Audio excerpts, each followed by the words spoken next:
and welcome back everyone to the Autonomy Summer School Podcast, the show that's all about you because you are in autonomy. It is Friday night, July 22nd, 2022. That's 72222. I'm your host and facilitator, Daniel. You can find me in Discord and in the Circle app as Daniel from Wiscannabis. If you got something you want to bring to the show this summer before season 8 starts up, give me a message and we'll see what we can link up. I'm really excited tonight, guys, because I got a close friend on. I met this guy back in 2012 when I took a new job, and I saw a bumper sticker on his car. It said Infowars.com, and I'm like, all right. It's kind of like back in the day in 2012, if you saw a bumper sticker that said Infowars, you're like, okay, that's a cool person. I want to meet that person, and I'm glad I work with them. So without any other introductions, Randy, welcome to the Summer School Podcast. Hey, Daniel. Thanks for having me on. Good to see you. Good to see you too, my man. So maybe let's start around there. When I met you back in 2012, what led you to put an InfoWars bumper sticker on your car? It's a funny story, actually. It kind of led me even like to where I'm at now. I guess every decision leads you to where you are, but some of them are bigger. But it's like I was always like a big sports head, like loving football, basketball, baseball, like too much. Like you can like it and that, but like I just loved it too much, and I was just consumed with it, and that's all I cared about, And it like there was a Packer game one year. I don't even remember what year it was, but it like the ending of the game was like this debauchery thing, and like they got it wrong, but they lost the game, and it's like, and I was all mad and stuff, upset about it, and then like for like a couple days or whatever, Yeah.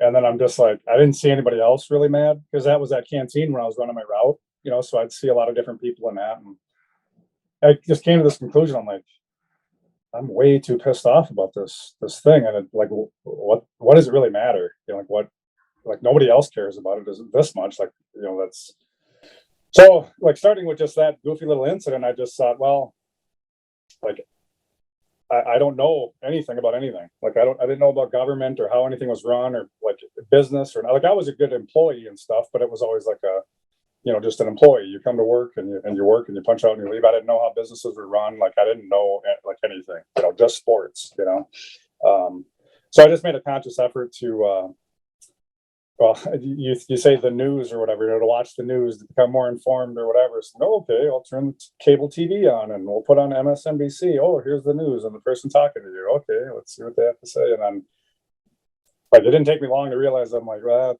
that doesn't seem right. Like all the stuff they're talking about, So, but that just led me to different things. And then, like, I came across Ron Paul. Like these networks were demonizing him. And then I'm just like, he just seemed like a nice old guy or whatever. And just like, I didn't know really hardly anything, about much, but like the stuff he was saying just made sense. It was just simple, basic stuff. So that kind of led me to that. And then I think I saw an interview with him on the Alex Jones show or something. And then I started listening to Alex a little bit more. And then, that opened me up to a bunch of different guests that he had on, like even Richard Grove, like his stuff. That's where I first heard about all that. And then you can go look at that person's content or that, like, you'd have alternative doctors on or, people inside a business or inside of medical industries and letting you know more about how things are run and all that. So, and then you become aware of all the corruption and then you look for it in your life, all the corruption in government and, it starts there. And then then I'm like, well, you get involved with the Republican Democrat thing. Then if you want to vote, so you slowly get into some things and then and it just kind of goes from there. And then it was, just trying to be more informed on stuff that mattered. Like I just made a conscious effort to do that, like little by little. And then it just, that's pretty much what led up to that when I met you. And then, you turned me on to a few good things because well, actually I guess I'm jumping forward a little bit. No, go right ahead. My next question was, what was your motivation to leave your apartment and move 45 minutes away from the biggest cities in our area? Well, that was the thing. Like I grew up in a smaller town. There's like 20,000 people in it, not a big town or whatever, but there was like limited opportunity there. Unless it's Marshfield, so they like the Marshfield Clinic, and that's like the big thing there. They had a couple of big factories, and I worked there for a little while or whatever. But they're just like other than most of my family there and stuff, like there just wasn't much going on. I got into quite a bit of trouble when I was a kid in that town. So it was just like, I just needed to go somewhere else, and try something else. So opportunities came up to move to Oshkosh, for the job with Canteen, and I ended, that all worked out for me and stuff. And um, I moving to a bigger city. There's more stuff going on. You got more opportunities. You got more um, more stores to shop at, whatever, more selections, just whatever, all that type of stuff. Just but then seeing how people in the city tend to act more, they act differently than out in the country or like in smaller towns. People aren't as nice, in town. Oh, really? And then there was some crime and stuff happening, like right next to my nice little apartment on the lake there. You think, oh, this is a really nice neighborhood, good place and that. And then like there's like you just see the crime like slowly happening closer to your house, when you go to work in the morning and there's cop cars all over someone's house with their guns drawn and that, and you're just like, this is like a block or two from my house. Like, so stuff like that. It's just like, I don't know, like, then I started getting into like the self-sustainability stuff. And I started gardening there at that apartment, just basic stuff. I made a box and, whatever, went and bought some Miracle Grow soil and put some seeds in it, the basic stuff, and grew some peppers and tomatoes and stuff like that. And it was cool. I liked it. It was a neat thing, and then I just came to the conclusion that I had to live, like I was going to buy a house. I wanted to buy my own place, get something for myself, and then I started looking at places in Oshkosh, like smaller little houses in the older neighborhood and stuff like that, but and then this is my ex-wife, but when we met, she was interested in moving out in the country and doing more of that type of stuff too. And so we found this place out here, and like I initially turned it down and said no, just because it was 50 minutes work, and it was how do I get to work, or how do I deal with that going to work and back every day? That's like 2 hours basically of driving, and then but the place was just like, it was what I was looking for. Like it was the place. A really old schoolhouse, a little bit of land. There's a barn here for some livestock, a little, a couple of little sheds and stuff. And it was secluded. Like my neighbors are a half a mile away either direction, and they're both like super cool people, I got my barn cats climbing my trees here behind me, these little kittens. But anyway, so eventually I said, like, yeah, let's do it. I'll tough it out and just make that drive to work, and we'll figure it out. So, and then right when I moved out here, and I didn't have really any experience with anything other than when I was a kid. I had a little bit of or a couple of opportunities to spend time at farms like that family had owned. So I would go to the farm every so often, and just like, it was like a farm for a kid is like, there's so much fun stuff to mess around with, So I remember all that as a kid, having those opportunities to do that. But that was really my only experience with being around livestock or having a bunch of land or really doing anything.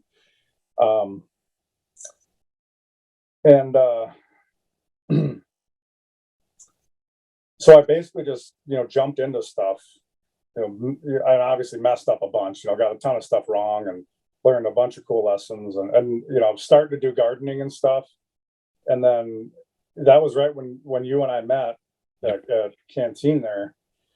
And then you're good at this, where you just like, you give somebody this little thing like, hey, have you ever thought of this or whatever? Like you probably knew, I think you knew what, like I was about to make a turn somewhere. So I smelled it. Yeah, no, it was all over you. Yeah. In our discussions, I'll chime back a little bit, reflect here. When I met you, I just could tell you were really energetic, you were really motivated, and you were wicked smart. From my angle, when I came into Canteen, I knew all the numbers because it was all posted on the routes. I knew you were the most efficient employee. So I was brand new.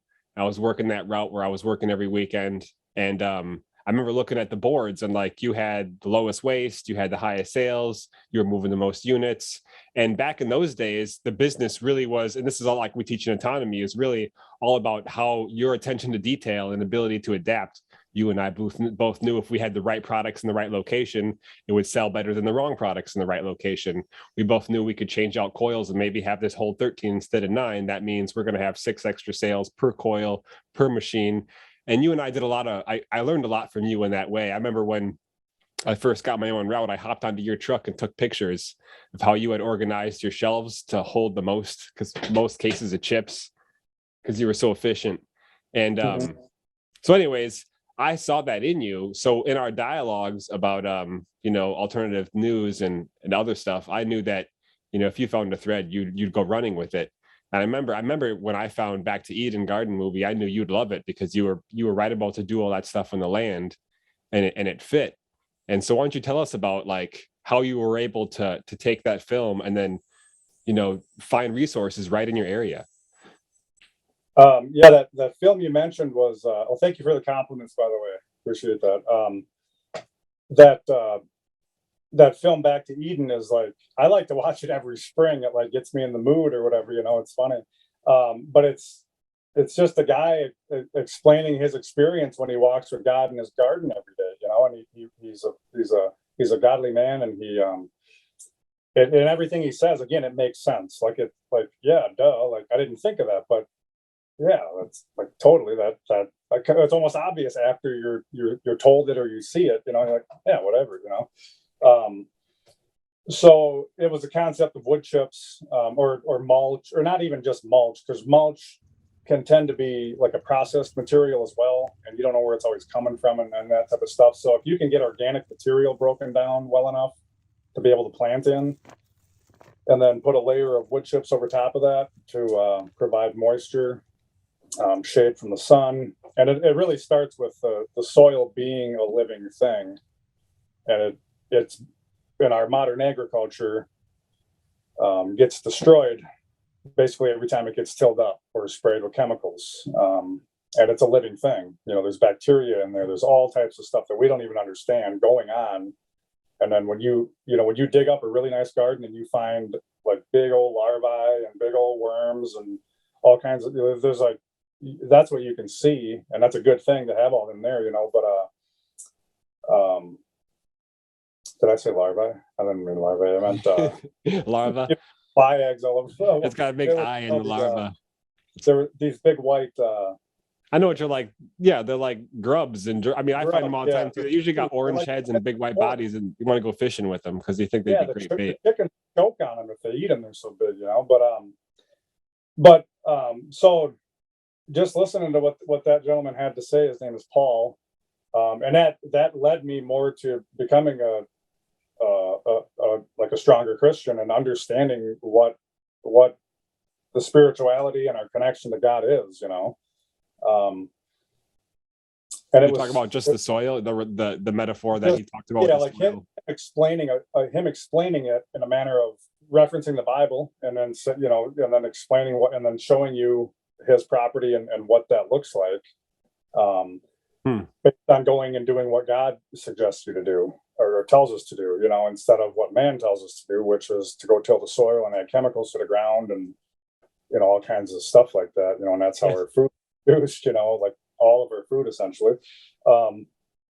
So the first thing you had to find was like a tree service company, or in town, you can go to your city dump and they'll have like a compost pile from people's yard waste and stuff, that type of stuff. But I found a tree service company that this guy was just starting a company up, and he needed spots to dump wood chips because he just was starting out and didn't have no land or nothing. And so he had permission to come on my property and dump piles of wood chips and stuff. And then I knew that it was just like they're still there. Like, I got wood chips for I don't know how long, like a long time. He hasn't been here in years, I love using them. It's just there. Like it's not causing any issues, it's not, it doesn't take up space. I still put my livestock in there, so they walk around in there and that. But it's just a really useful thing. And then just understanding all the dynamics of like what is a tree, it's, you know, the root system and all the nutrients and energy that tree has. And then, you know, when you cut it up, or even if you burn it as fuel in a wood stove, you know, you're left with wood ash, which is totally beneficial. And then you know, what does that wood chip do when it releases the moisture? You know, it'll absorb moisture, and then it'll release moisture when the sun's out, and that feeds your soil with like a compost tea, they call it. So I'm just like so thankful that you turned me onto that, because my mind was like a virgin mind in the gardening thing. You know, like I was going to make a decision somewhere, and you know, and it was probably going to be a lot of the stuff that other people did. You know, but that just made so much sense. And so I experimented with it everywhere, and I'm in sand country, so this is all sand out here, and like there's not a lot of farms out here at all, because it's hard to grow grass. There's no, you know, there's people with livestock, but they bring in, like my neighbor's got probably, I don't know, 50 or 60 head of cattle, and he's got fields all around here, a bunch of land, but he just cuts it all for hay and feed, and brings it all to his animals that are just, you know, right there in the same couple of areas.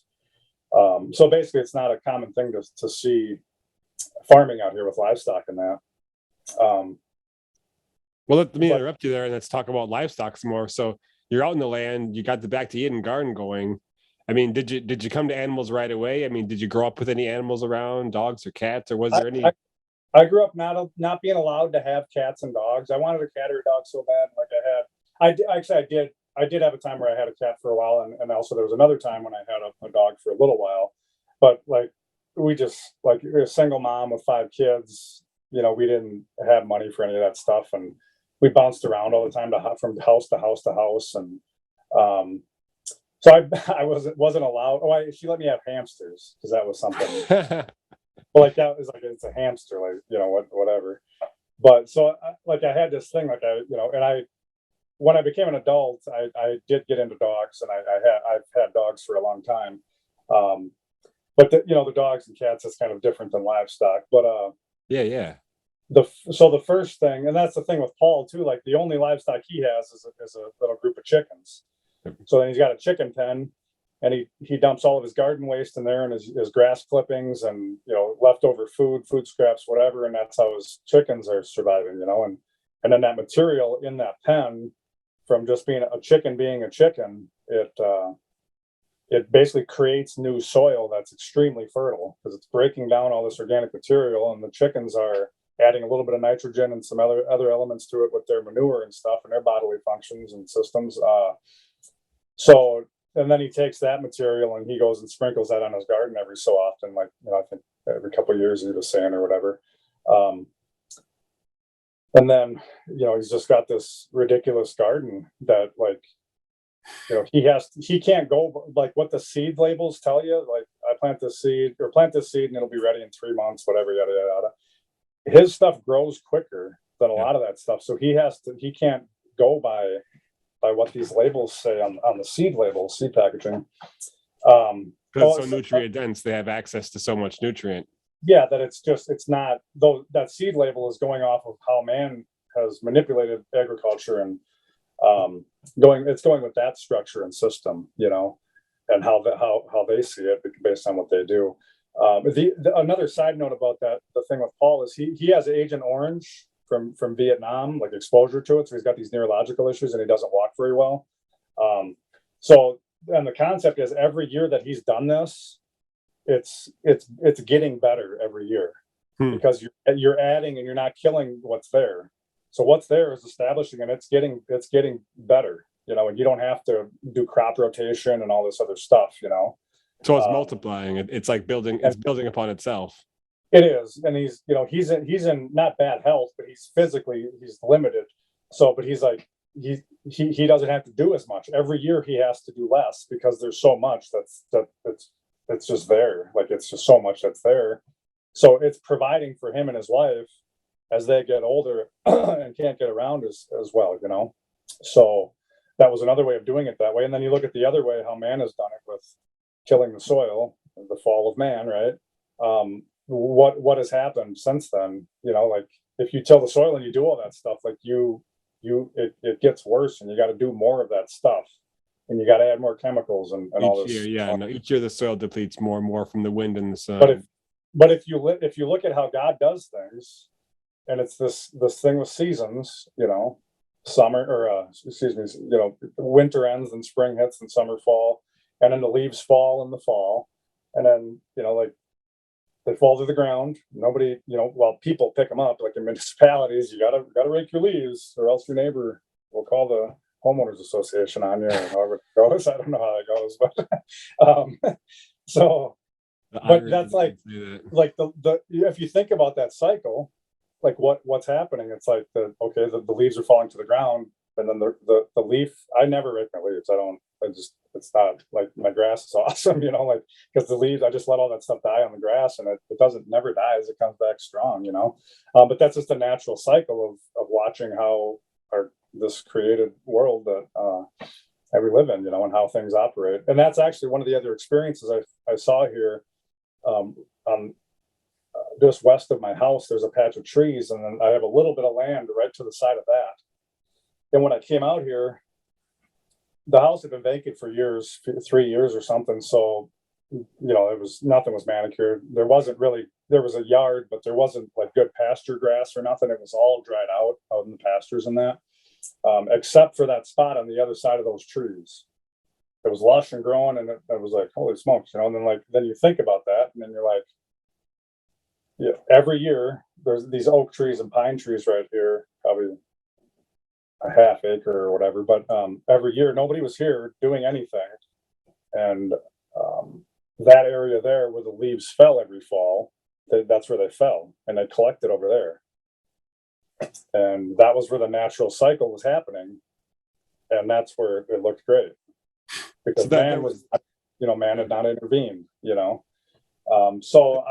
but that's my example of seeing that, knowing that. I don't care what any person or any man tells me, because I can see that that's what it is, and I know what that is and why it's happening, because of that. That was the intent, so basically, if you can mimic gardening that way, then you're providing more nutrient dense fruit for yourself too.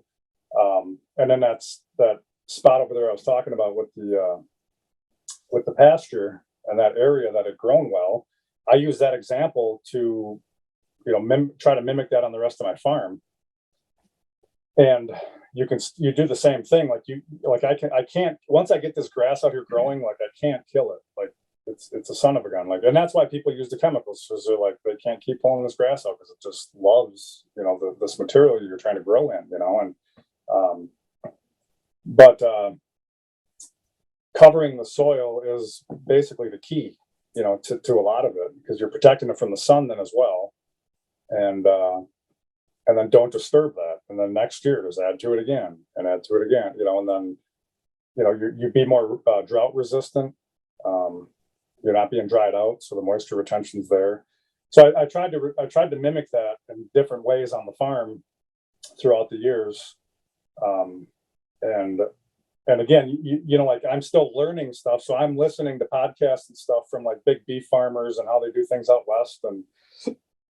But you got to take what you can from it, because it reaches a point where you're like, well, that doesn't sound right to me. So hold on a second. You just said you're listening to podcasts from big beef farmers. Now we were in from Paul Gauchi putting some mulch on your garden to cattle. So let's back up a second.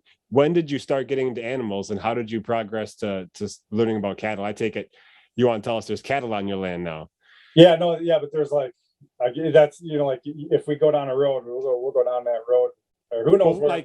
I wanted to talk about the ducks, because that was I have some video I'm going to pull up when I edit this together. But I remember when the first time I came out for one of your duck harvests, and I got to participate in your duck harvest, and I got the camera out, and it's time to butcher a duck. It's time the first one I hit, it sprayed blood all over my face. No, I just think your first axe was dull. But I remember, this is a process. They have to die. You want to bleed them out. You want to get their feathers off. Yeah. And then, get them processed and, frozen. So the thing with with having a farm and having land is it's your benefits from it, or what you gain from it, are I don't know. It's hard to explain, but like being outside in that environment, just doing stuff out there, like that's the reward. Like being able to just be outside in and amongst all the trees and wild animals running around. Like that's like a good place to be, you know. Um, so, but I guess anyway, the first part of the first animals I got were chickens, because like that's the city people get chickens. Like that's the one thing a lot of people can just start with and see what happens or whatever. And then I started selling some chicken eggs or whatever from the birds I had, and I don't know how I came across duck eggs. I think my wife at the time, I think she had bought some from like a farmer's market or something, and then made them for breakfast one morning, and I liked them. I'm like, oh, that tastes good. It's way different than a chicken egg or whatever, you know. What's different about it? It's like thicker and richer, and there's more to it. So like I used to years ago, we tried the gluten-free diet thing, and that was something you would hold your gluten-free breads together with, was a duck egg.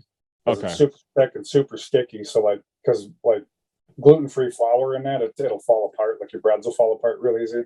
Yeah. But if you use duck eggs when you're baking it, that helps hold it together better. So I just started doing some looking up on the duck egg thing, and I thought, like, okay, I don't see a lot of people doing it out here. I don't really see them in the grocery stores or nothing like that, you know. And then I think because I was aware of the chicken egg allergy issue, where people with chicken egg allergies. Now that could be another trail as to why they have the allergies, but we won't put on that right now. But, no, go ahead. Let's take us for like I'll give you 2 minutes. What possible reason do you think there might be a chicken egg allergy? Like, just the idea for us to consider. Well, if you take a vaccine and you inject it into your body, and if that vaccine during its processes of being created if there was any like egg yolk or any part of an egg that was used in the base of it to grow the bacteria at all, maybe, your body treats the contents of that shot as like a foreign invader. So there's going to be other elements of stuff that are also being treated as foreign invaders. And that peanut oil is also another big one with peanuts and the peanut allergies, where like people will die if like some people will die if they have a peanut, like accidentally or whatever. Okay. Like at McCain Foods, where you couldn't have Snicker bars in the whatever. So people with their getting shots and stuff, and then if you have like, why would you have a chicken egg allergy and not a duck egg allergy? But not a duck egg allergy. Yeah, who's allergic to duck eggs? When you were selling duck eggs, did anyone ever say they were allergic to duck eggs?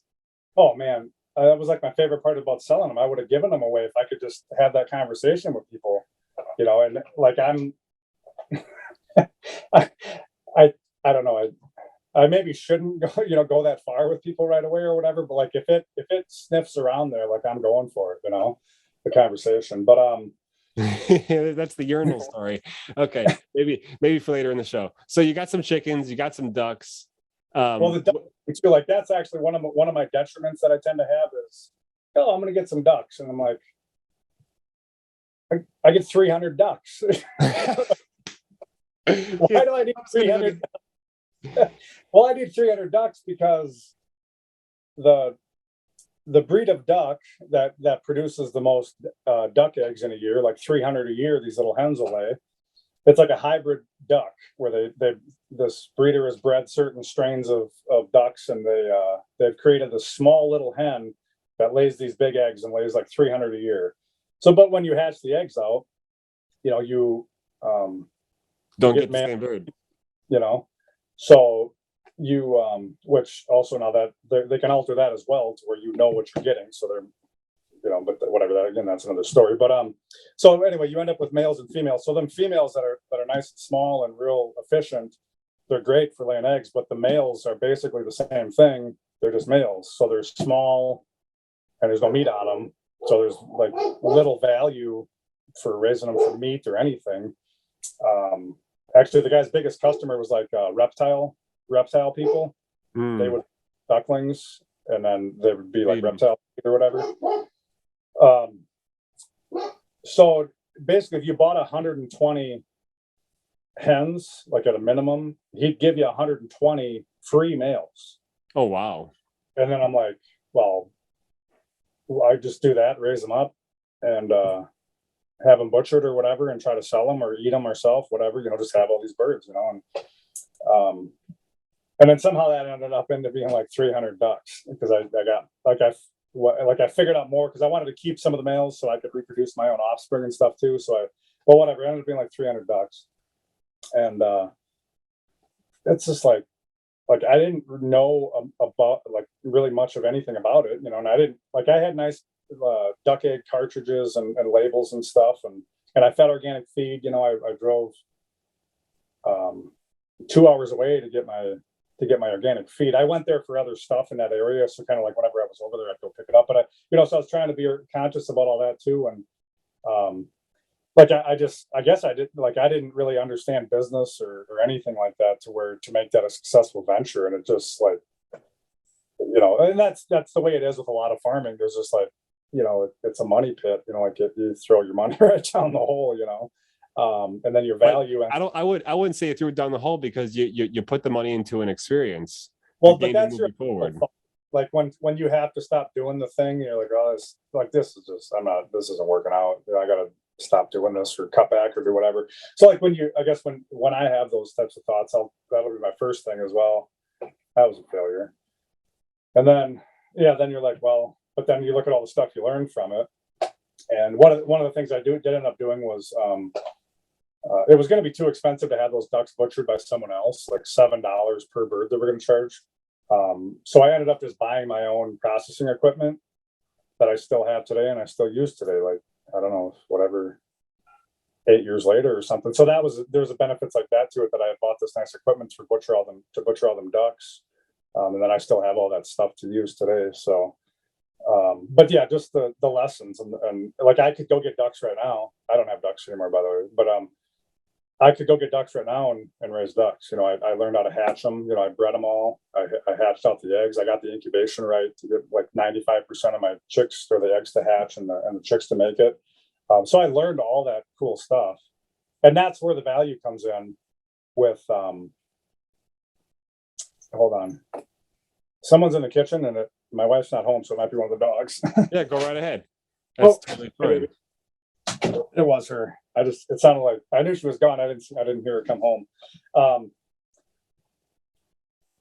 So I jumped into that, and I just have a tendency to do that. Who cares? Just go do it. Just get in there and blow a bunch of money on it. Blow a bunch of money on it. I drove my ex-wife nuts too. I was treating it like I was building something. I am still building something.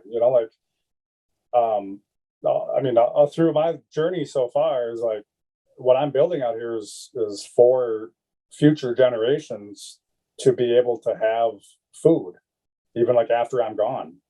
Like whoever buys this place, or if anyone that loved one of mine inherited it or something, it'll keep going, and provide for other people. Like when I came here, there was one apple tree. I get apples from that tree every year. Somebody planted that apple tree years ago, and now I'm still reaping the rewards off of them doing that little task. So yeah, the duck thing that kind of failed on me and stuff, but it was chickens and ducks, and then we got a couple of goats. Was trying to maybe get into more like milking some goats and just having some fresh little raw milk or whatever, and then butchering a couple of goats or whatever to have some meat in the freezer. And and I mean that it escalated to pigs. I got into pigs for a while, and raising. I guess one of my other detriments is wanting to keep breeding stock, because when I get something, or at least I want to know how to do it and how to be able to keep breeding stock. So I don't have pigs anymore, but I could go get pigs now and just know how to raise them and know how to keep breeding stock to be able to reproduce my own animals. And that's where another benefit comes in, like as our society degrades and collapses, which it's like that's where it's going, like the more of those things are really valuable, Did you find it valuable, like even just financially beyond your own benefit? Like, were you ever able to sell like the animals you reproduced? I did, like, the things I did with pigs was the most popular thing was guys buying piglets. I had a lot of Asian folks. There's a lot of Asian people over here that like to be able to go buy a live animal from a farm and then take it home and butcher it themselves, and then they utilize the whole animal. So they like to do that. So I had a lot of Asian folks that would come out and they would buy piglets even too.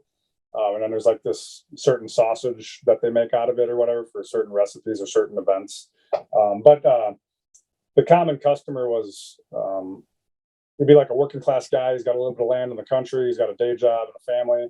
He's got this whole barn on his property. He's going to put some pigs in there, raise the pigs up, and then sell them.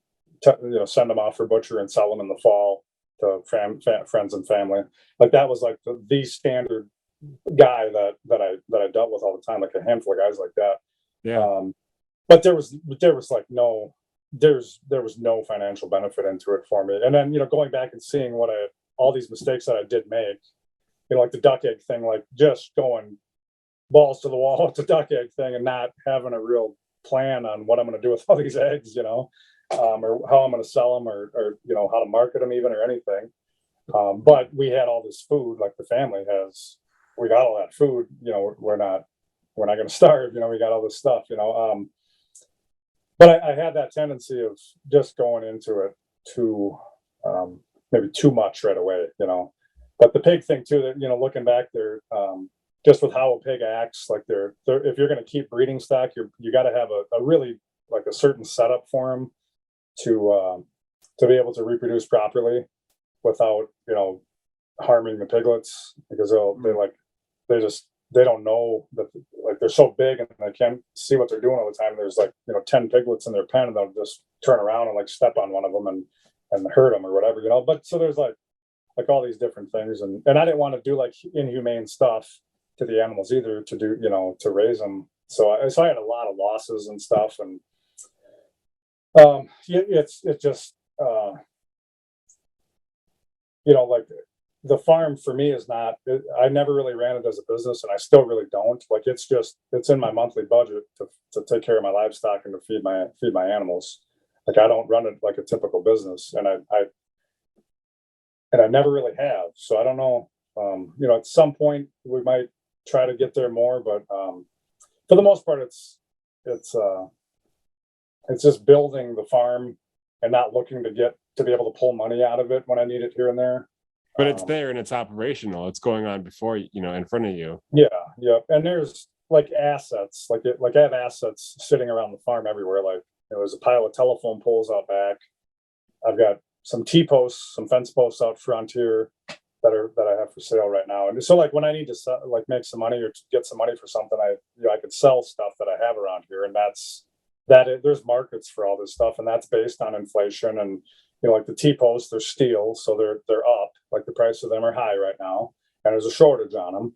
So that's the time to sell some of these things that I'm not using, that type of stuff. So you do look at it like that, like the market's high on this. I need some money for this. Let's sell that or whatever. So yeah. But I basically treat the farm as it's all one thing. It's not like I have my house and my budget in my house, and then my farm has to sustain itself. Because I'd have been back in the city years ago if I had that approach, because it just wasn't going to sustain itself, Yeah. Well, even the land itself. I mean, let's bring up the hemp here. I mean, I approached you as a coworker who had land, and I said, "You've got this mulch all over your land. It's perfect." Did you have any misgivings? There's a business aspect. I rented your land for years, and so did you have any misgivings about renting your land and putting hemp on it? No, because I mean, even with that, and then I got to see that every day. Like you didn't get to see it every day because you were an hour away. Yeah. But I got to see it every day, so that was something else I got to experience, like the growth of it and what it looked like, and just how it reacted to the weather and different stuff. So no, there's a ton of benefit there for that. Learning how to do all that, and then being able to see the hemp production. Yeah, the hemp production. I told you I'll get interrupted one after the other eventually, but that's cool. That's okay. I'll pause when I see him come in. No, you don't have to pause. You can just keep going because while you're talking, the camera will stay on you. So my little screen in the corner won't be as relevant. But yeah, Okay. the hemp thing for me was a fantastic opportunity. It came around and I was pretty positive you'd be on board. I mean, you were even a financial backer for me. You provided me a loan to get my, half of my initial crop sustained. And then, I was able to pay you back that season for the land and for your initial investment to create Wiscannabis Farms, and to a great extent, Wiscannabis Farms wouldn't even exist without you already being on this wavelength, and being out there and having an available spot. So, yeah, that was a really unique experience for me. Let me think. I had another note here. You mentioned the pigs. You did mention briefly cattle, and I know there's sheep out there too. But moving past the animals, is there anything new you got going on that you're building that's just kind of in development? Yeah, I think my wife is she's I don't even know like the proper word to say, but I always say she's an art person because I don't know, like she's an artist, she's an art person, she does art stuff, like I don't understand the art concepts in that, but she does ceramics by hand, and we had when we first met, like I wanted a woman in my life that was, well, first of all, centered on Christ and God, and then wanting the same things as I was looking for, and what I wanted a traditional setup, where the man busts his butt, makes the living, takes care of all the business basically, and then the wife handles a lot of the home, basically manages the family and the house, and takes care of everything. And so like with her being in ceramics, like we have her set up in the bedroom here where she can make stuff. And then we looked at when you make ceramic, you have to dry your items, your pottery, in a kiln. So she was renting a kiln in Madison. There's a wood fire kiln in Madison that she was renting. And then there's also smaller electric ones. She rented an electric one once too. But that was, a 2-hour drive or hour and a half drive even to just go and do that. So we just thought, well, why don't we just get a kiln here, and just do it all from here then. So we looked into that, and we first stumbled across the gas kiln, or electric kilns, obviously, were the first ones. But I wanted a gas kiln with something I could maybe I didn't have to have electricity run to the building where it was at. So I wanted to just be able to hook it up to smaller tanks of fuel. But then that was a couple of years ago when the price of everything was going up, and then it was, we had ordered one, and it was like a 5-month wait. And then within that 5 months, we realized, well, that's when I got my propane bill actually. And it was like, holy smokes, like, okay, that's what they're wanting to fill the tank with. That's how we heat the house.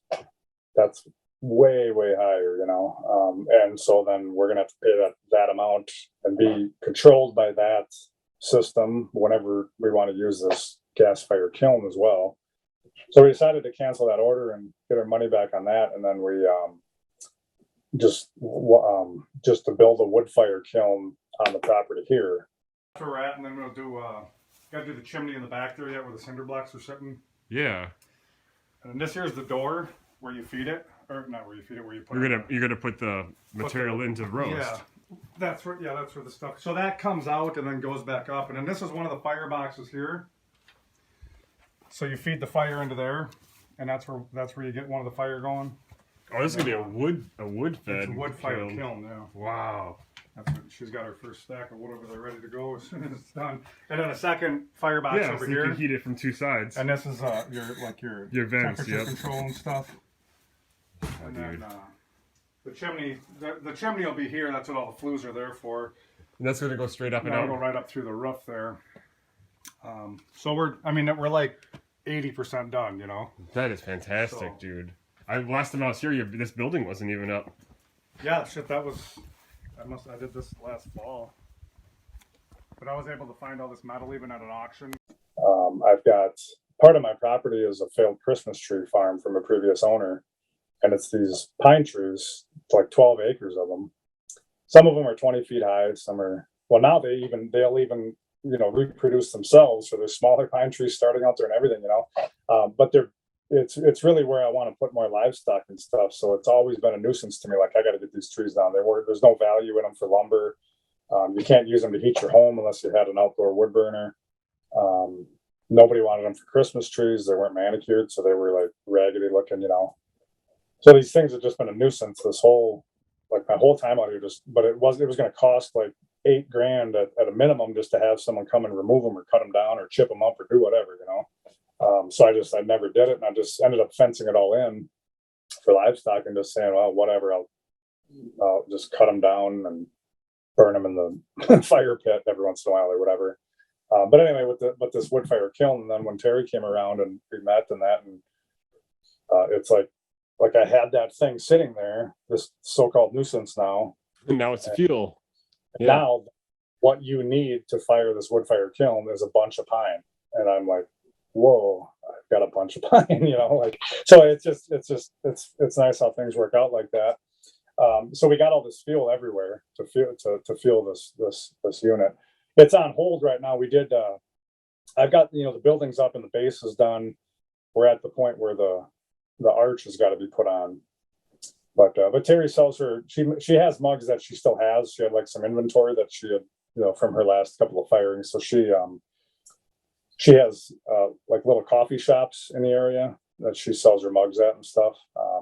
That's cool. But yeah, we'd like to open up more of like a country store type of thing. Like where you walk in the store, you walk in you come into our home, our property here, and you come into the store to just see what's there, and there's like just a bunch of cool handmade items in there, stuff that you don't see everywhere. And that's like the tanning hides. With having sheep, we learned how to tan hides, so we know how to do that. So we have a couple of rugs from a couple of years ago from our sheep that we did. So then that, and then once people find out you know how to tan hides, then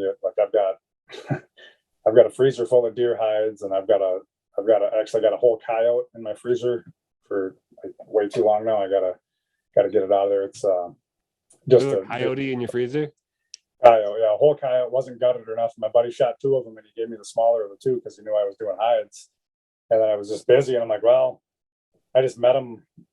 He lives a couple hours away, even, or an hour and a half. So I met him for something, and he just had it in a garbage bag or whatever, and I just threw it in the freezer because I didn't have time to do it right away, and it's been probably a year and a half or something. But anyway, so like you acquire all these hides, well, once they find out you have, or how to do hides. So and then I, like, when I take any beef in, I just had a bull that I took in April, and I requested the hide back on that.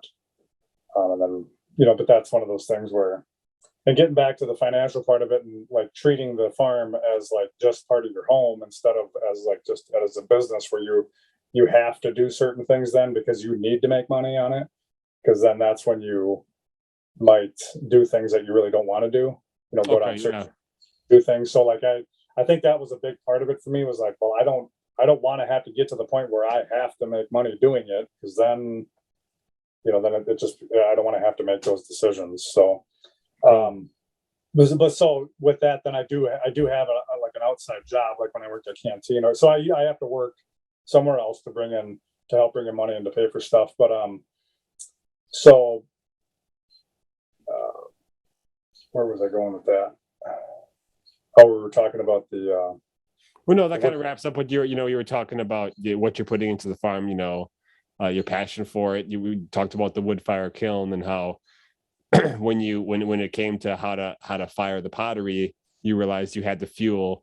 You wanted to build an external unit so you can burn gas, but then you had to buy the gas, and you realize, why buy the gas? I've got a supply of fuel. I can transfer. I want these trees down. I can transfer these trees to being down and having fired pottery, which is a cash flow in source at these coffee shops along the route. So you're actually marketing your wife's product that she's creating in your house, and you're finishing with a fuel source on your land. it seems like a very complete system. I mean, I can't imagine how good the food tastes when you bring in some food right off the land, fresh from the garden, animals fresh from the land. Great. Every night, we have some type of greens and salad with our dinner every night, and it's just she just grabs her pail and her knife. I'm gonna go get our salad, and then it's like you don't even think about it. Otherwise, it's just like that's just how you get your salad. You just go out in the garden, salad, So the I think the other thing maybe I don't maybe value what we offer and what we might be able to do in the future. I don't maybe don't place a high enough value on that for what it might be worth to people and how people might actually like really, really think the stuff is cool and might appreciate it and to put a proper value on some of it. The other, so I think I kind of downplay the value of what we actually do because like I was surprised she sold a coffee mug for like $80. I'm like. And it was to my buddy, and my buddy's like, he knew a little bit about arts or whatever, art type stuff. And it's like, oh no, man, that's an $80 mug all day. And I'm like, Terry's like, yeah, it's an $80 mug. I'm like, okay. I mean, I just like an $80 coffee mug. I'm like, but it well, the value is perceived in the eye of the purchaser. That's one of the things we learn in autonomy is it's the value added of the item or service or product that actually creates the worth in it. Rich tells this great story of or maybe someone he quotes, but someone somewhere and he's a woodworker and he's just doing this straight woodwork, getting paid for hour, basically buying the raw materials, working it into a finished product, framing a house, whatever.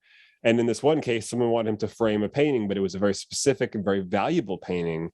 And so it wasn't about the cost of the wood and his labor. It was about what he was adding to the value of the painting. So instead of it being a $7,000 project, it was a $30,000 project, not because of the wood and materials, but because of the added value to what it was doing for the owner. And the owner was happy to pay $30,000 for it. And so sometimes we actually adjust the value as it's value added, Yeah. Well, I want to take some. Go ahead. I want to take some questions in a second, but before I open it up to take some questions, we still have some audience members, so I want to give them a chance to maybe ask if they have any questions for you. Is there anything that's just fresh, like in the last 2-3 months, aside from the things we've discussed so far? Is there anything fresh in your mind that you want to talk about? I mean, there is so much, like just it's. I did come across a decent day job locally, like something, I work right around my house on a route, so I can break home at any time if I need to. My bosses are cool. They're really good people. So I've been thankful for that to at least have some place to be able to earn money to help provide for everything. Because we are going like back, like like Terry didn't have a TV when I met her, which is like totally attractive to me. Like that's cool, Yeah. So like, and she doesn't really like the cell phone stuff either. And, so like, they're like, so that's what we're trying to do is go back to learning about like just how people used to create things and how things used to be done. First of all, I think because we are going to possibly end up there at some point with our society, the way things are headed to where you should really know how to do some of these things, and, or if you're capable, or whatever. So I think, it's just a matter of, but again, there's not a huge financial gain to any of this stuff. The only real financial gain might be is like you were just explaining about that picture frame, where like, my property's valued at I get this email every month that says, oh, it's valued at this amount based on the market, and that's always going up. But it's not the value of the property; it's the printing of the money that's creating the higher price of the house or the value, supposed value. But that's just based on the house and then the land. So then like my picture frame to that artwork, like my version of that would be like all the other stuff I've done around here. And then there's a bunch of more buildings. I got a slab for a sawmill that I got coming actually too. I'm hoping to get like a little sawmill operation going. And I met a bunch of people with that. I got all these trees stacked up at this park down the road here that just fell down in a storm. And it's, so I met a cool guy and we got, so whatever, like all this cool stuff going on. But, there's, the value is there with what is on the property. Like if I ever wanted to sell the property, that's when I might be able to actually get the real value, like a true financial gain, Yeah. For what the work you put in, because the work you've put in is there's. I mean, I'm sure even just selling off all the animals you have in inventory would bring in money. Yeah, yeah. So I still do that every year too, like with the sheep. I think actually at the end of the month here, I've got some sheep that I have to take in, and I just got to liquefy. We got bills and stuff, and stuff to take care of. So we just gotta just pay the bills, So, but that happens there. And then my cows will be having their calves here next month, hopefully. So yeah. So and then that's, So you're birthing calves here too. I mean, all the way through. Yeah. Yep. So and then that adds value to the herd, because there's more animals now. That's your value increased, and that's not an inflated number by a money printing machine or punching digits into the computer. It's from an animal that I own giving me another animal. So that added the wealth there, and it really there's nothing about there's no money's not in there at all. There's nothing that's just about value of having one more head of cattle. Then Yeah. So. Cool. Well, hey, if anybody's on the call and they got any questions for Randy, feel free to unmute at any time and interject us and say, "Hey, I got a question for you." Anybody out there got any questions tonight? Randy, have you ever eaten elk? I believe I've tried elk from a farmer's market. I don't think it was wild elk. I think it was like a farm raised elk. I've tried elk, and it's actually we get ground elk at the local health food store. It's quite tasty. It's very. Yeah, I don't recall like what it was. The dish probably hid like the real taste of it or whatever. But I know I've had it before. Cool. Thank you, Jerry. Elk was actually one of the animals I was contemplating possibly having on the farm, raising elk, but that requires a much taller fencing and different stuff involved with that. But, I bet a lot more feed. They're such a large animal.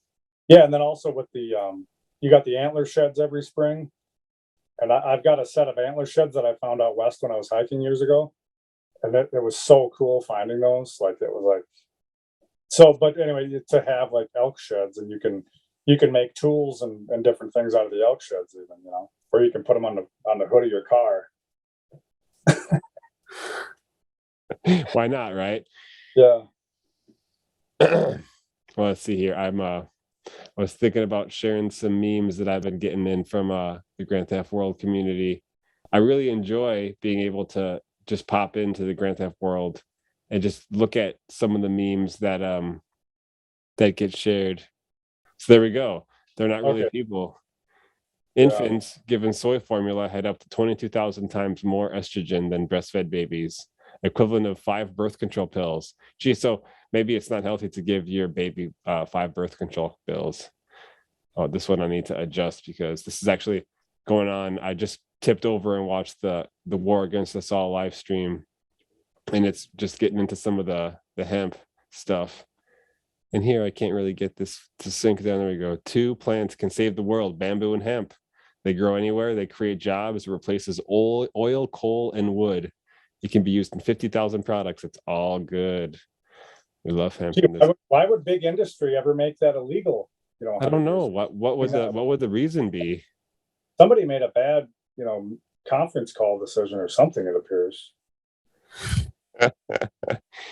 Oh, we got some Bond villains. I plan to discipline Mr. Bond. Use the crises we created to implement the final steps of totalitarian debt slavery. Yes, I know. I already read your book. Wow. Uh-oh. Someone didn't knock it down all the way. I think I sent you a meme where the meme with they found the passport at the bottom of the towers. Yep. No, I love that one. That might even be in this feed here. Predatory legalism sneaking up on the unlicensed. This is kind of something I'm experiencing here. Like, people complaining about something that's not really a problem when there's a real problem lurking behind them. Yeah. Oh, this is nice. This is a map of destructive events over time. We got the food processing plant, grain silos, destroyed cattle, and what's the time frame here? 2019 is in the far left, right up to looks like February of 2022 here. It's a pretty large increase. You're such a dumb animal. Yeah, but you pay 30% of your income to stay out of prison. Oh, because men with guns will come to your house if you don't pay. There's the faces from the Epstein flight logs. Yep, someone did a nice little. I pull all of these memes. I pulled them all from the Grand Theft Auto community. And then that's another list. Food processing plants. Oh, looks like platoon. This is one that I want to modify, and I'll share with the audience. Never forget. And it says forget, but it also, they forgot about the motel and building 4, 5, and 6, especially 6. This one over here, that's the one that had the holes from the ceiling all the way to the floor, like the basement sub-level. Very strange. Genders are like the Twin Towers. There used to be 2 of them. Now it's a really sensitive subject. Imagine watching this government shit show currently and then thinking, man, these people need to be in charge of my life. That's all I'll share for now. But there's some great memes in there. It's one of the cool benefits of being in the Grand Theft Auto community, which comes for free being an autonomy student.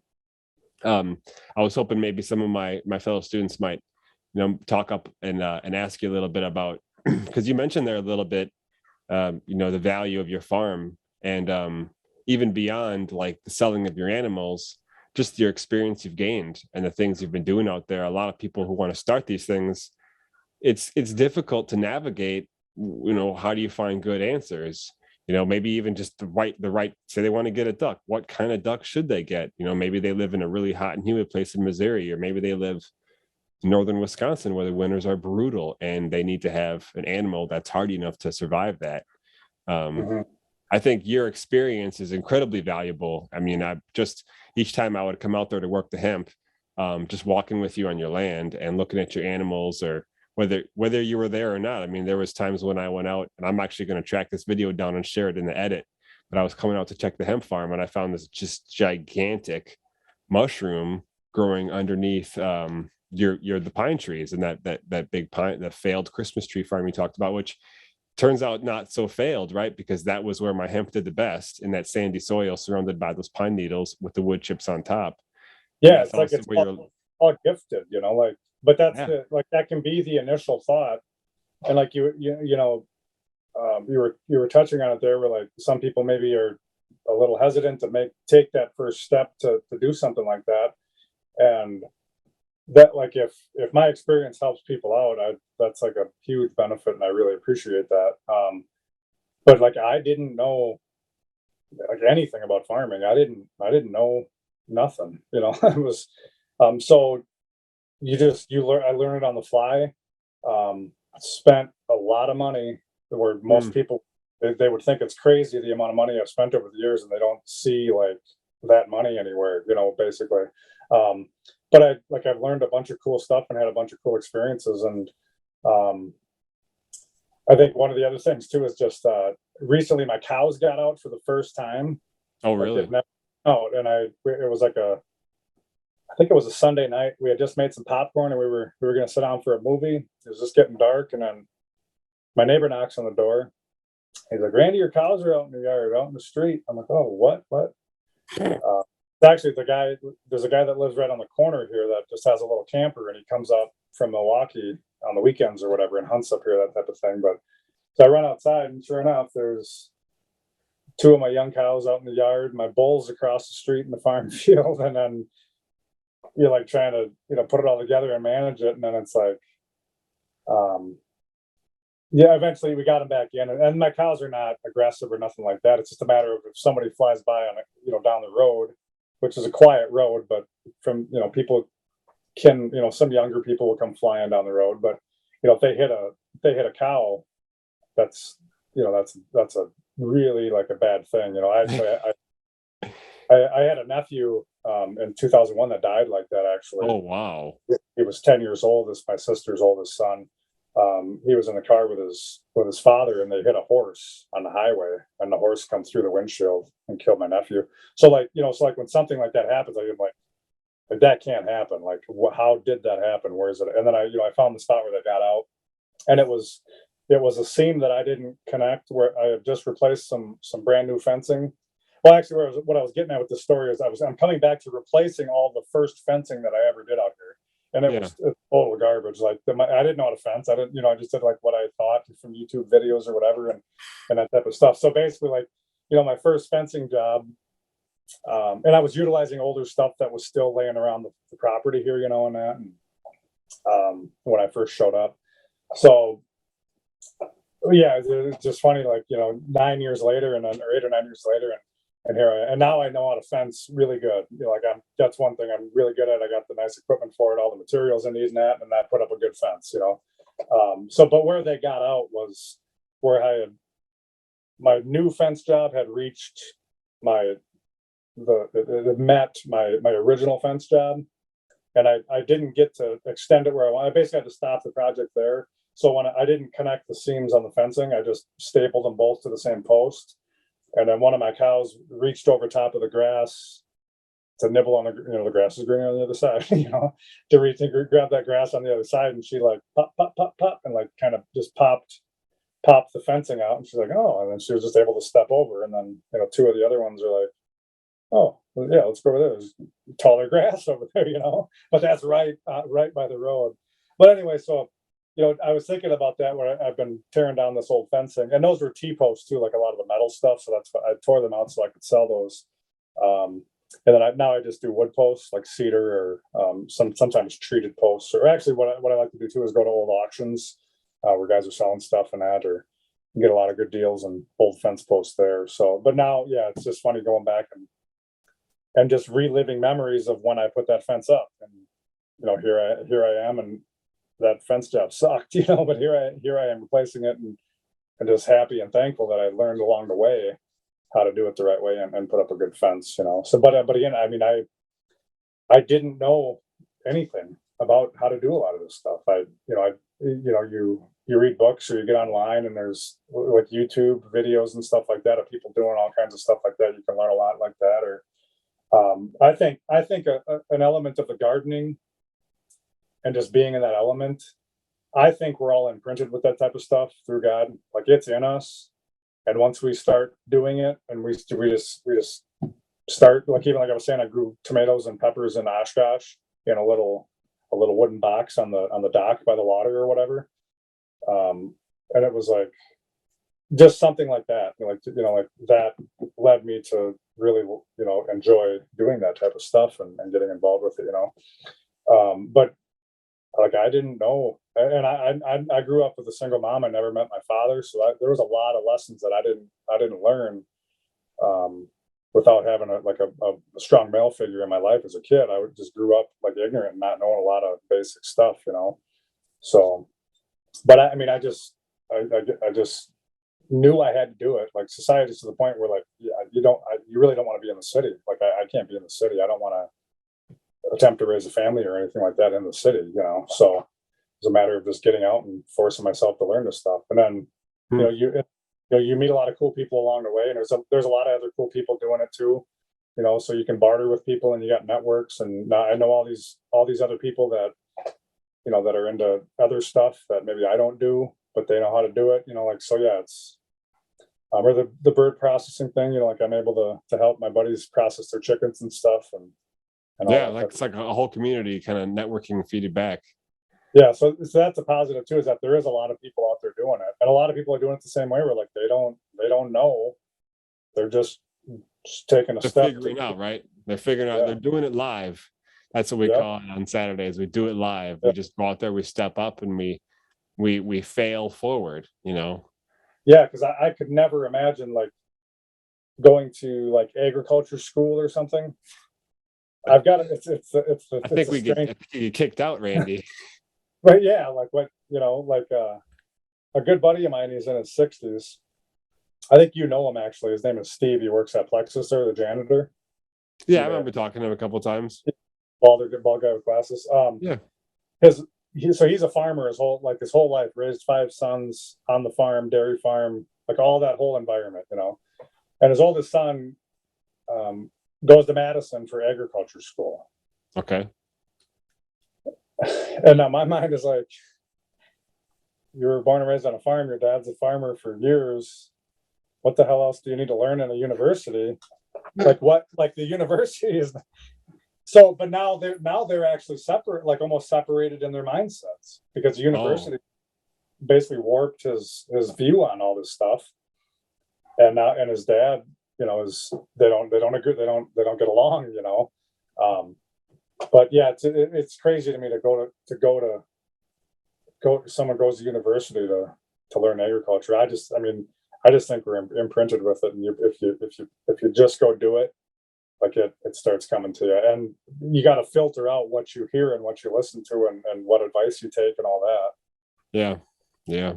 But like for me, it was like whenever someone's like, "Oh, I have to spray this on there, that'll get rid of that grass or whatever." Like, okay, like that's where I stopped, and then I don't do that. So that's like I'm not, So yeah, you got to you set your limits and boundaries to say, well, I don't want to do that. I want to do it the right way. So There's something that one of the guys on the call we talked about 2 weeks ago, where we're going to kind of try to create a unit of measure we can trade amongst ourselves, even if we're in different parts of the world, that we might be able to offer up and share, network, just like you were talking about with other farmers in your area. An example I have of that is during the autonomy class, I got to sit in and shadow host a course, a really cool course called Mental Emotional Kung Fu, where we kind of went through a tool set for communication and for handling your emotions, whether they're good, bad, and ugly, and everything in between. And really, the result is just taking a moment to like breathe and think and put yourself through this process, so you come out level-headed and not making like a dumb mistake. And the teacher, that Daryl Becker, needed someone to help like edit those classes down and create a thumbnail. And like he offered me like something in exchange for that. And he also happened to be like a health counselor. And there's some food allergies in my house with some of my children. And so we did multiple sessions, meeting with him, doing interviews, talking about the diet, talking about the things going on, the things we've heard from the Institutional Medical Society. And like, he's given really good counsel. And not only that, just like someone for my daughter to talk to about these things. He's been great. And here she comes saying goodnight right now as I'm talking about her. Yes, sweetie, come here. Love you, girl. Love you. Talking about me? Yeah, I was talking about Daryl. Oh. Let me just say goodnight. Sleep tight. So Daryl like agreed to do this trade, and it's been a great benefit, and I would have never had that opportunity to both help him with my skill set and then receive from his skill set. And I think that's what we're missing the most in society, is we've outsourced that thing, and we've outsourced it to the dollar or the euro or the yen, and we've lost the ability to just barter and trade amongst ourselves. We're like, well, you're not giving me cash, I don't really want anything you're offering. But back in the day, someone would go, well, I may not want what you're offering, but I know someone who does, so I could take your lamb's hides and I can pass them on to this person, because that person really needs lamb's hides. They know how to sew them together or stretch them out and make stuff out of it. And in the tech world, in this digital world where we're interfacing now, even just being able to do an interview and meet someone can provide a ton of results and feedback. And a lot of that stuff comes up in autonomy. But yeah, I'm lagging on. I'm about, since we haven't had any interruptions, I'm about to light up my hemp cigarette, which is we're nearing the end of the show. We might have the Kung Fu karate chop of death, which means the big red button in the lower left-hand corner. But I've got one here as well. I'll join you. Feel free, listeners, to have a hemp cigarette. So one thing I'd like to talk about, since we're kind of just kicking it back into a casual situation, is that when you gave up the where I still work, actually, when you gave up your high paying secured position, it was right in the midst of the COVID crisis. You and I had some negative experiences with some of our clients, and we kind of we smelled some smoke and some fire burning, and you just had the guts to just go, I'm not going to mess around with this. Can you talk a little bit about how big of a decision that was for you?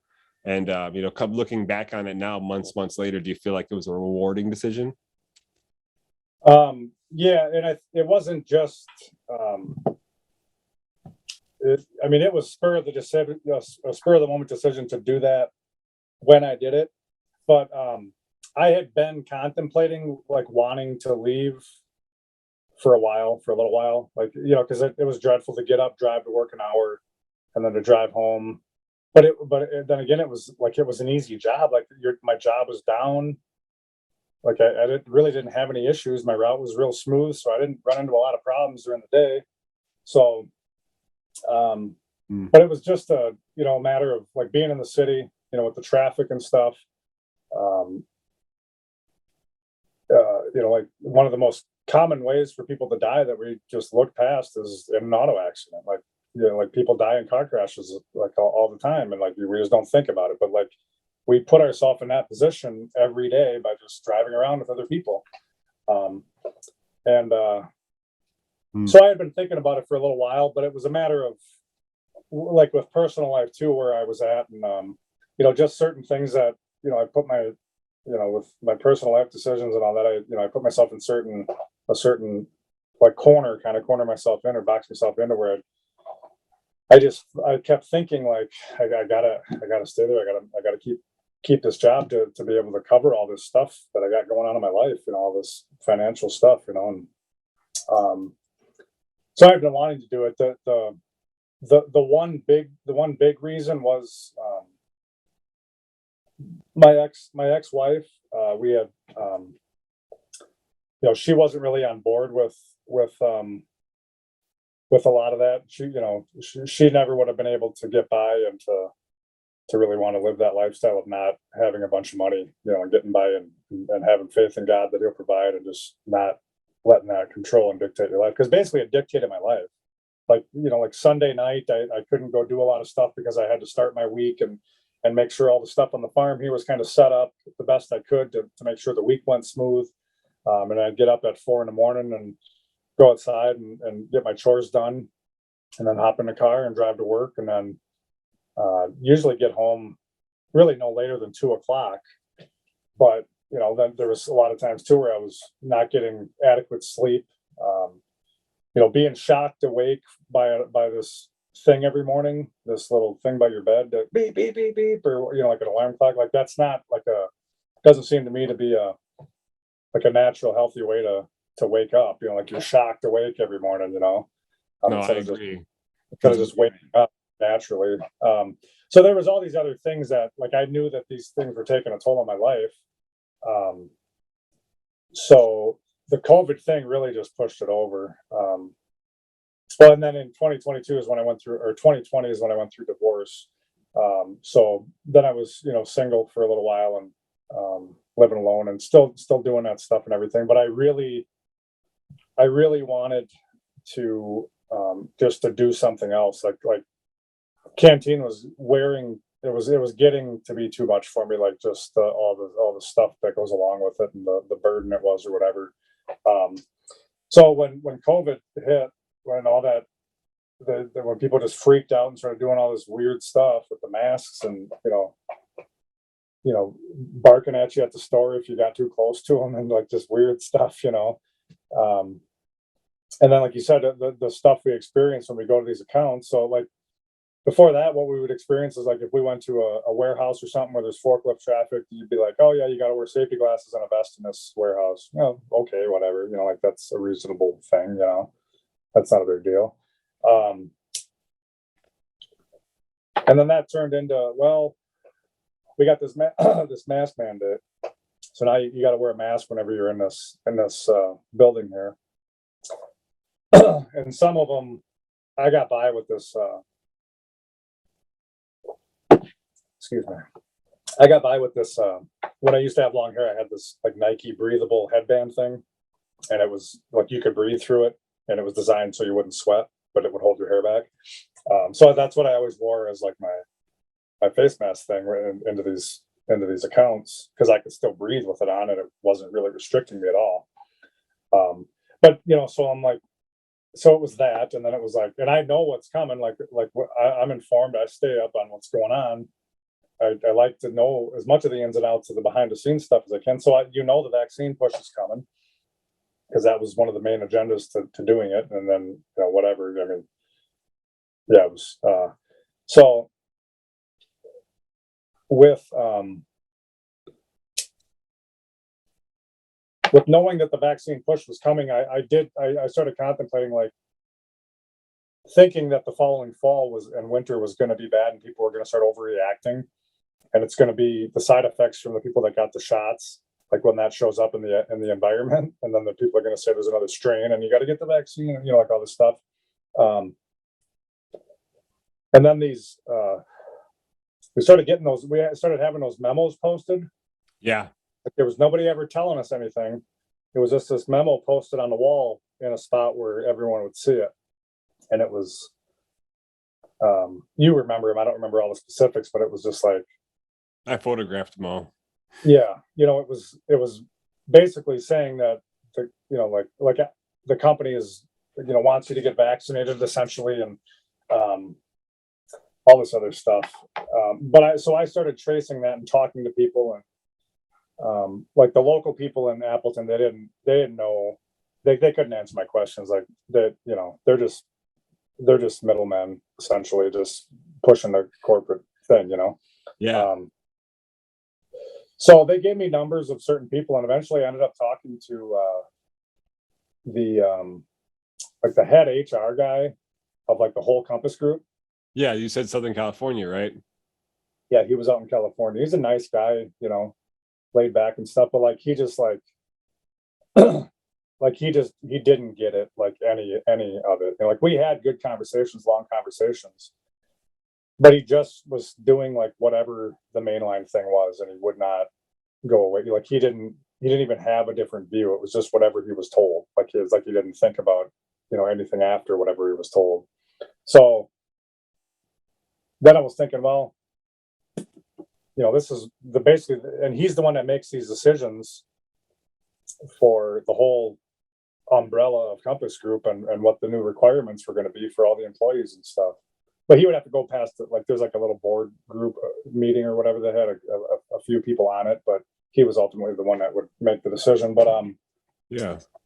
So basically, speaking with higher ups in the company and in the big corporate structure was not very encouraging for the future of where I saw the company going. So basically, I just thought, I just started checking into all these financial things that I had to take care of, my bills and all that, and just like,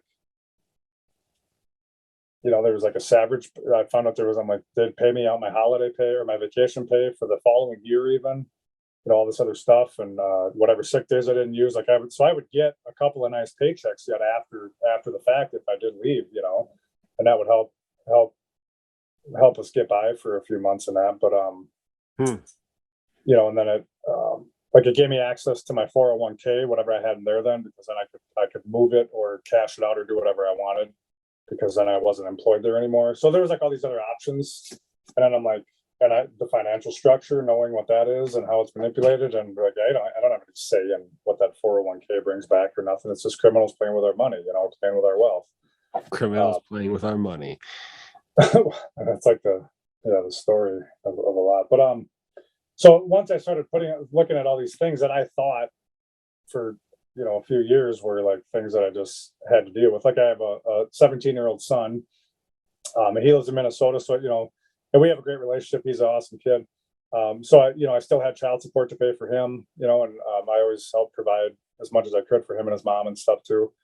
So I had that, and then I had all the bills and the mortgage and like all the stuff, and then the farm, with having to basically pay for sustaining the farm with out of my pocket. But once I started digging into all that stuff, I'm like, well, shit. I'm like, and then with meeting Terry, she had moved in January of 2021, so she had been here for 9 or 10 months, and she's so supportive of anything that I want to do or whatever. Like if I have a good idea, like she's pretty supportive of it. Or I'm not a good idea. If I have an idea, because if I have a bad idea, she'll tell me that she thinks it's a bad idea too. Like it's cool. But so that helps too, having the person in your life be on board with what you want to do. Oh yeah. I think without without your spouse or your mate being on board, you're just gonna have chaos. And It is. it's only a matter of time until it dwindles apart. There has to be unity on the destination, or else how could you move forward? Because I mean, our entire life's our movement towards a destination. And sometimes we shift our goals, but when two people join together, I was in a band for a while. We had 4 people try to join together. It's even more difficult than divorce. So bands break up more often than 2 people, because there's too many different focal points and egos and pride and crap that gets in the way. You know, relationships hard enough. It's beyond belief if you don't have the same destination. Yeah, absolutely. So then putting all that together and just realizing like, shit, I can do that. And then I just got to pay the child support like out of my own pocket or whatever from here on out, you know, or if I ever got another job, you know, so whatever, like, I'm like, well, it wasn't that bad. I can do this. And then I looked into the 401k thing and I'm just like, this shit's falling all in line for what I want to do. Like here it is, you know, and then the COVID stuff and just not being happy with that shit at all and not want to, basically, I don't want to represent a company that that does not align with me and my morale and my ideals. I just like, I don't want to be associated with that. So that's when I went into Doreen's office and said, I think it was on a Monday. I asked her, I said, hypothetical, I'm not doing this, but I said, what happens if I put in my 2-week notice? And then she was like, almost like sort of crying almost, you know, and I'm like, I'm not doing it. I want to know the scenario. I need to, you know, then I talked to the union and then, you know, verified that, yeah. And like, you'll get all your holiday payout, your vacation pay, all that stuff you had coming to you, even for next year. Like, you know, you'll get all paid out on that. And then I'm just like, I took like 2 more days to think about it. And then it was just like, there was no other negative way to look at it. And I'm just like, it was all green lights. Yeah, this is the time to do it. Let's do it. And then I put in my 2-week notice 2 days later. And then, yeah, that was that. And then I basically spent the winter just worrying about the stuff on the farm, because I also switched over to wood heat in my house with a new wood furnace in the living room. So that was going to be like an introductory thing to that. And I got wooded land here too, so I could provide most of the fuel myself. So, but that was going to take time and that to be able to do that. And but that saves you probably a purchase of fuel oil, doesn't it? It does, because like we'll still have the gas, the propane here and stuff, but we try not to use it as much as possible. You know, to try to keep the house as warm as we can in the winter with wood. And then my cows last year as well, they were just with the age of the bull that I had. My cows didn't get bred till later than I wanted. So I knew my cows were going to have their calves in the colder months, you know, in the dead of winter, basically. And I wanted to be here for that too. So I was able to be here and just make sure all that went smooth and everyone was inside and all that was good. So I had plenty to do here just on the farm. And then like that's when we started building the kiln for Terry. So I did all that. So I had like a ton of stuff to do, but then it just, you know, like the money and the finances eventually catch up with you. And then also, I mentioned earlier I had a 17-year-old son, but my wife is actually due within 3 months or 3 weeks. I'm sorry, almost. She's due within 3 weeks with our first baby. And we're both 42. Well, I'm 42. She'll be 42. And it's just something where, you know, like my journey and we're called to reproduce. You know, like it's something we're supposed to be doing. You know, if we're capable and able, you know, to do it. And she'd never had kids, and I wanted more kids. I'd like to have a bigger family. So yeah, we just totally changed my life up by just taking steps and making the decisions, you know. And we just had the midwives over yesterday for our first in-home visit to line all that stuff up. And, you know, I'm asking about the weight of the tub and how many people are going to be around. And like, you know, I'm getting into it and stuff too. It's pretty fun. And she's like totally cool about the positive birth, you know, like it doesn't have to be painful. Like we watch too many movies to put that into our head, you know. But yeah, so anyway, we're doing that, and we hope to have more after that even. And I just, when I hear people tell me that, they're like, "Well, you're going to be 60 when your kid graduates high school." I'm like, "Well, no, I won't, because we're going to homeschool our kids, so they won't be going to school. I They love won't be in that. school when they're 18." They might graduate at They're not 14. I mean, somebody. yeah, coming up on your farm, they might graduate at like 12, you Yeah, know. and actually, that was another sign too that I was like with my older son.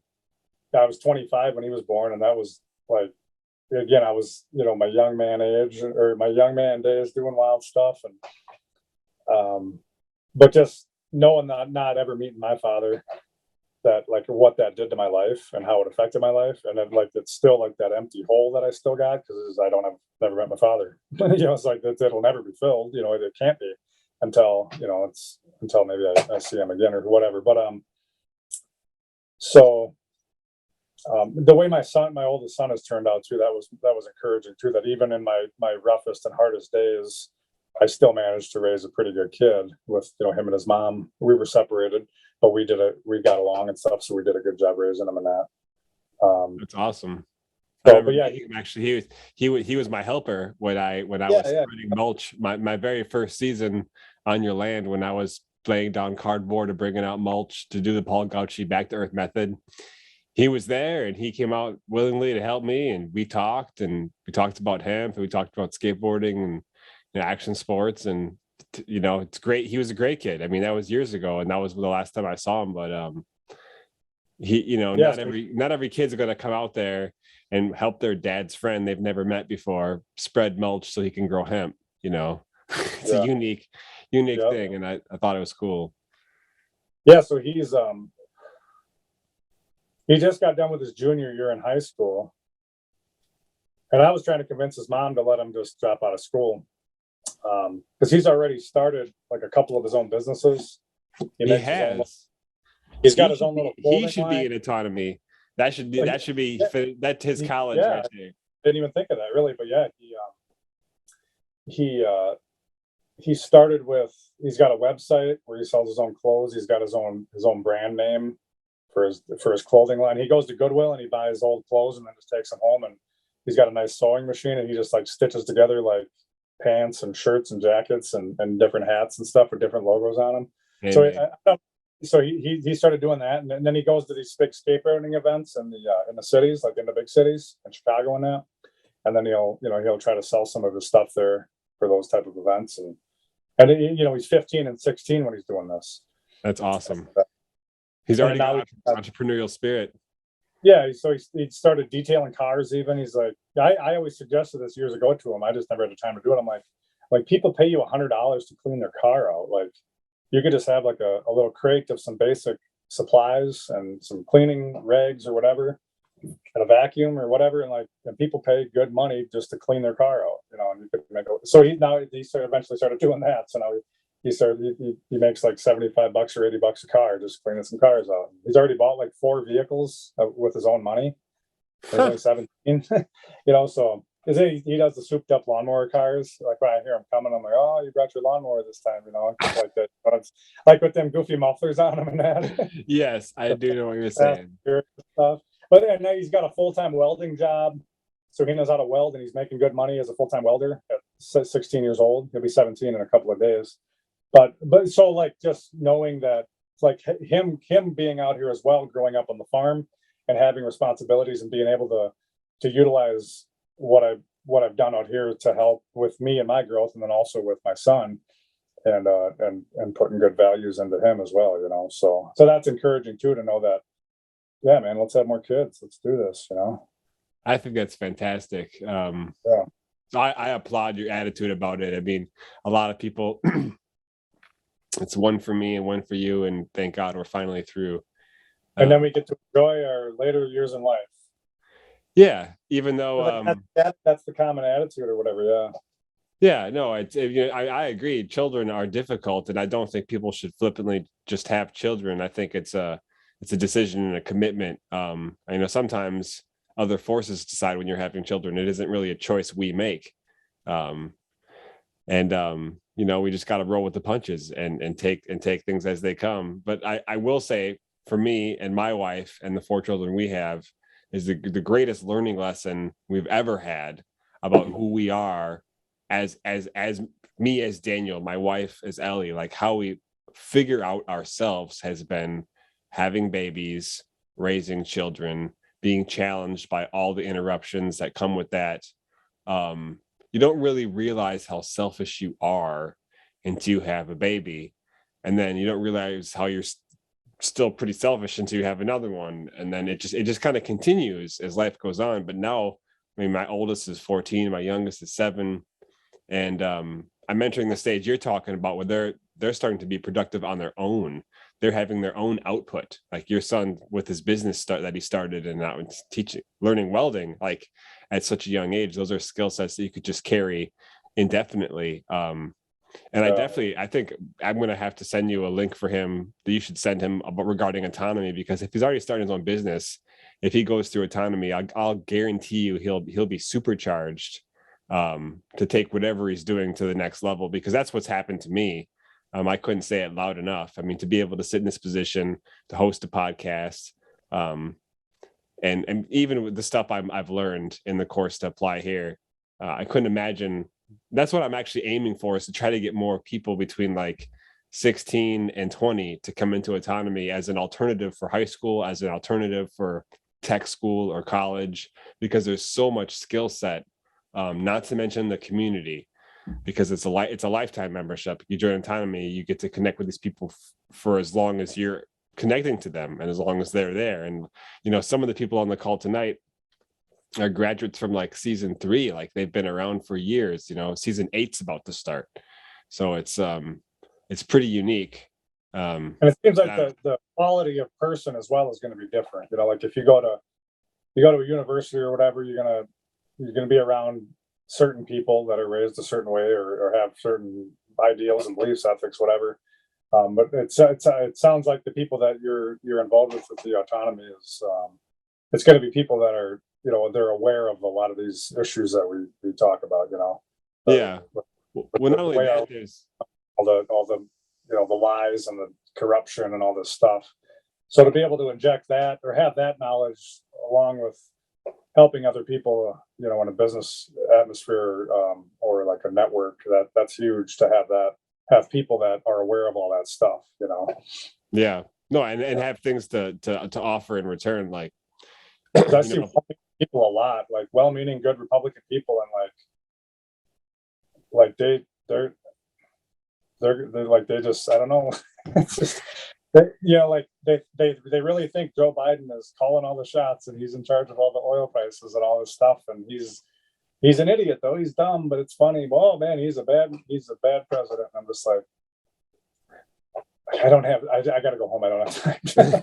Well, I I'll be here all day for that guy, but it's like, son of a gun. Like, what do you say? Like, I try to get in quick things like Biden's not really the president. He's just a placeholder right there telling you, there's people behind the scenes doing all this, like the just, maybe, I don't know, like give them a suggestion on what to look into or to start somewhere or whatever. But it's, whatever. But yeah, no, that's valuable to have people that, to have, because they're going to see different things in the business world that a lot of people won't even reckon. They might see the same thing, but they won't know what the heck what it's going to cause or what it's from or why that's there. Why is that being done?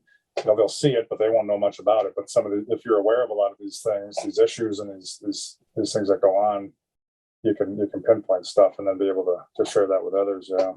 Yeah, no, that's one of my weaknesses too, is like the marketing part of stuff. Like if I could make a living out here, that's the ultimate thing, is to make a living out here and not have to go somewhere else, But I just like, for whatever reason, I need to improve on that for sure before I ever got there. So, well, those are the skill sets that are taught in autonomy.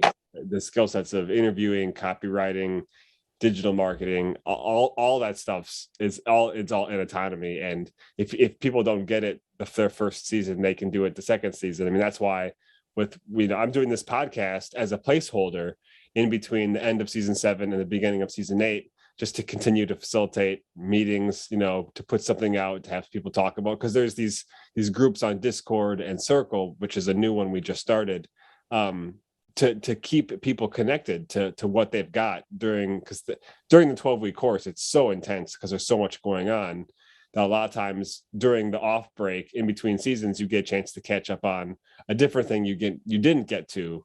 There's stuff I haven't got to from a group called Wealth Battle, and they're all about, estate planning and budgeting your money and trying to treat your actual income the way you and I would treat our inventories. How to best move our inventories so that our sales were up and our waste was down. And so, how to best move your money so that your growth is up and your loss is down. It's basically, and I haven't got to dive into that yet. I mean, there's a permaculture group, and I know a ton about farming. I'm a hemp farmer, but I'm always open to learning more about gardening and permaculture. I think everyone's got some perspective to give to me. I mean, even yesterday, my daughter had a suggestion to watch this show with Zac Efron where they like travel around. They went to Costa Rica, and it was just amazing. He went to some of these like commune sites where people are living off the land with just everything around them is edible. Like they got these jackfruit trees and green leafy things, and this guy's just showing them everything around them is food, surrounded by food. And they've even mastered how to deal with their human waste, which is probably like where mankind currently has no concept, right? Because you just flush it down the toilet. But really, if you look back, like indoor plumbing is pretty new. It's kind of new for if in the scale of human history, indoor plumbing is like really recent. So how did mankind handle all the poop all this time? People have no connection to that, and that's part of being sustainable. I know we can ramble long and long. Randy, I want to thank you so much for taking an hour and 45 minutes out of your night on a Friday night to talk with me and to share with people who are listening live and people who may listen on the replay. Is there anything else that you want to share with us they haven't got a chance to talk about? Oh, I mean, I think you and I could just sit here all night and go back and forth in a conversation. So it's just a matter of, I guess I got nothing. Just that, I'm just thinking ahead to tomorrow, this weekend coming up, and like I work 7 days a week. I like working the Sabbath and taking off Sunday. Like there's that type of back and forth too. But I don't. Like when you have livestock and a farm and stuff, there you have to go out and tend to your flocks and herds every day, and there's stuff that builds up during the week that just has to be taken care of on the weekends. So, but yeah, I'm just looking forward to the weekend, and that's probably like an uncommon thing too. Like most people are like, oh yeah, man, I'm gonna go boating this weekend, or I'm gonna go get drunk at the bar tonight. Like the people look forward to the weekend for stuff like that. But like oh man, it's the weekends here, man. I get 2 days of work at my place to get a bunch of stuff done. Like I'm just gonna go work again. Like just do all these. I got all these ideas. Like if you got land, like even if somebody got like an acre out in the woods, and they put a little they lived in a camper or a tent even, until they built a little house or something. Like once you have the land to utilize and to work with, it's endless the stuff you can do. And you could mess a bunch of stuff up too, and the land's still there. You just try something different, until you figure it out. But it's just a matter of just doing it and not. And then I guess also maybe too is like not caring what other people think about you, and like, why is that guy doing that? Boy, that's dumb. Or like, who cares? I don't care what that guy says to me. Like just do your thing, or be yourself, and you learn a bunch of cool stuff along the way. No, what you just said is actually pretty cool. I wish he was here tonight, but I wasn't sure if I got through. But there's a autonomy student in Florida that I did some exercises with during the season, and he's doing exactly what you said. He lives at one place, but he's got a piece of land out in Florida, like away from the city. And he was sharing these pictures, and he made some videos about how like they just got a tent out there now. They're building their first building. They're making it off-grid, sustainable. He's doing this permaculture program. He's starting a new business where he's doing consulting and permaculture, planning for people. Because a lot of people, that's another thing I don't think you realize, people might pay you to come to their land and help them figure out how to bring on animals or bring in a mulch-covered garden, because a lot of people want these things, but maybe they don't want to do them. Maybe they want to hire someone to do it, or maybe just consult on it. And they really don't want to take a week or two. They're not the type of person who's going to take a week or two to learn all this stuff, because maybe they just have, 12 grand on hand to pay someone else to do it. And I think that's where your biggest value is undiscovered. Is all your experience is both in person, you can deliver that in person, and virtually you can consult with someone. Like over a period of time, you can consult with someone. They can show you videos and pictures of their land, and you might be able to help them mold and shape what they're doing.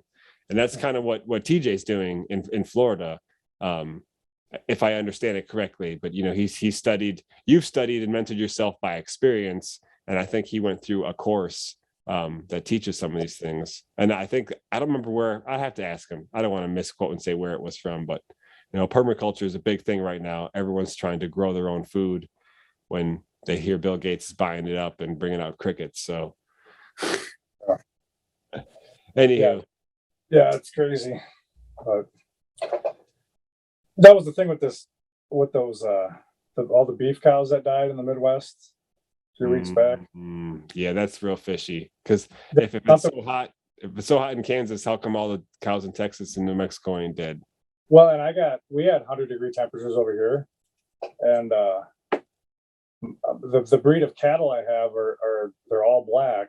Well, they're not. You can get different color variations, but I've got just black. And they're originally from Scotland, so they have the second thickest coat of any ruminant animal after a buffalo. And another reason why I got them was because for tanning the hides and stuff too. There's more value to that and everything or whatever. But the cows did just fine in all that heat. Yep. Just basic shade and their water tanks full. And so hearing that story, you're like, well, that's not true. Fishy. Yeah. Or there's more to it at least, or whatever. But yeah, it goes with that list on even like that one meme you were showing of just the food supply is purposely being attacked and removed from our society, and or the type of food that we're going to consume. Yeah, transitional. Yeah. So. Cool. Well, like you said, we can go all night. And I don't want to take any more of your time. You got a lovely wife waiting in the other room. So do I. It's actually my wife's birthday tonight. So I want to tell everyone, thank my wife for sharing me with you tonight. She's very caring and sharing. And she's a wonderful wife. She actually volunteered to come on maybe in the next couple of weeks, and we could talk about our homeschooling experience and what, I'm gone all day at work and I'm active in homeschooling my children, but she's the one actually doing it. And a lot of times I've come home and she's been like, we need to do something about this. And I've researched it. And maybe we should do that. And she's always had, I think it's rubbed off on her. When I brought the trivium into our life, she got into it. She was reading about it. And like you said, it's amazing having a partner who's got the same destination as you. And when you team up, the two of you can get amazing things done. And in relation to that, autonomy is like hundreds of people, dozens of people teaming up. And doing the same thing. And we can mimic that outside of a group like Autonomy. We can mimic that in our communities, our churches, our jobs, our in-laws. And it's just a great way to live life as one who's being excellent to one another. And that's actually I had this thought. I'm glad it ended up here too, where I was wanting to mention this tonight was when you're exposed to the media and you see all these issues going on, all this crazy stuff happening, like that, that's on there for a reason. It's because you don't have much control over it, but it can bring you down and it can really have a big effect on your life. But like the more local that you get with trying to take care of business and handle things, and right down to the local thing of like, well, what type of person are you yourself? How are you reflecting onto someone else? And then you're like, how do I, as a husband and a father, how do I lead my home? How do I then take care of my property and my farm and my animals? And then how do I have a good effect on my neighbors? It's like at a local level, if you bring it back to yourself and what's within you and what you're able to do, like that's the most local that'll have the biggest effect on people. Even though not a lot of people are going to see it or nothing like that, but like you will have more of an effect on the people around you physically near to you, or even family or friends that are maybe not even close to you physically, but you can have a really big effect by just doing local stuff, even if it does mean like representing government locally or something or whatever, going to the city council meetings or whatever. But yeah, just taking care of yourself and your home and your family and then your neighbors, and like, and you can try to just affect local, because that, all that global stuff, and it does affect us, which sucks, but it can really tear you up if you're consuming all that stuff all day and you really don't have much control over it. But when you know the food supply is being attacked, you can grow your own food, or like the guys in Costa Rica. Yeah, Talking about, and one of the concepts that like that really defines how far I think we've fallen from God and his intentions and his ways is the fact that hunger exists. oh, You there's a know, video about this. Yeah, there's so much food waste that not to mention there's so much wasted land that could grow food. starvation exists. Yeah, Like when you think about what that means that somebody is somewhere not capable of eating or not able to get food. because someone else is hoarding. That, or the fact, but again, you go back to local, to yourself. We're all providing for ourselves. Like you saw a mushroom under my tree. Well, that was a psychedelic mushroom. That was the Amanita formosa. So yeah, well, you'd have a good time while you're starving. No. Yeah, no. No, but like you saw that, like there, but so that's what I'm saying. Like just the disconnect from what it is. Like, there's always this thing too. Like on your way to the hospital to treat your cancer, you drive by the cure for your cancer along the roadside, essentially. Yeah. And we just lost it all. And here's all this stuff to utilize, and we're just lost that connection. So like the thought of starvation, like that even exists, is just, it sucks. It's a terrible thing, but we've fallen so far, Yeah. No, well, I'm going to quote someone. We're led by the least of these, we're led by liars. And that's you said earlier about the media being in our head. And one of the students at Autonomy named Adam Infinitum made me some great art, and I was showing some of his other art on the last podcast, and maybe I'll show some here too when I re-edit this up. But we were talking back and forth, and I sent him a quote from Terence McKenna about stop consuming images and start making them.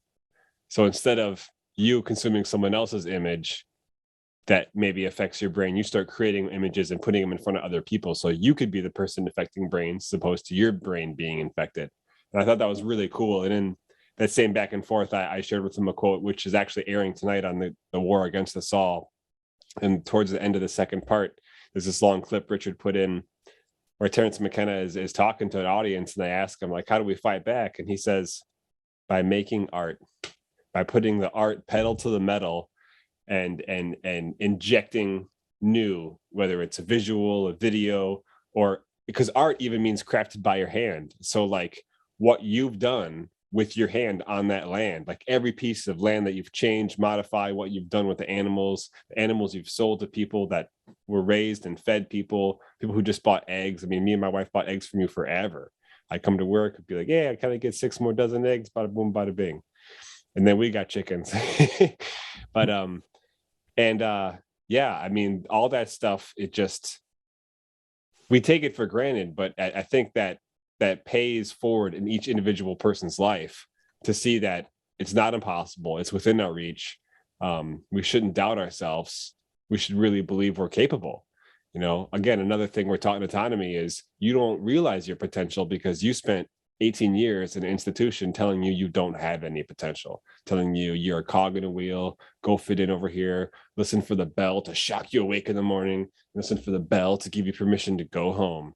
Yeah, I always thought that was funny that those jobs we went to, they did the same structure. They go from school to the factory, and it's the same thing. They had the lockers, they had the segregated lunch tables, different races sitting together, and it's weird stuff. And then like, the bell to start work again, the bell to stop working. Yeah, like that's, I don't know. But here we are. Like that's, Yeah, no, it's Pink Floyd The Wall, man. It's people marching off into the meat machine.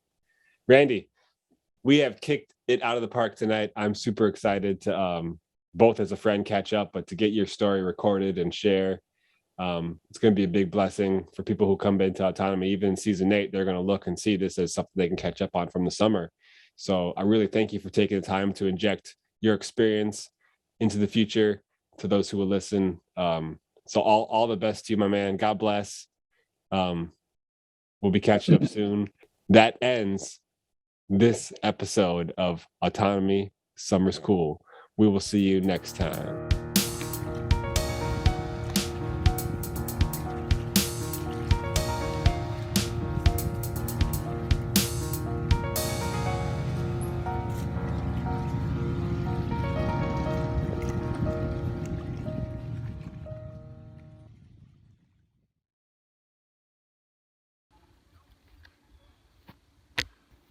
Folks, I have found the sacred mushroom.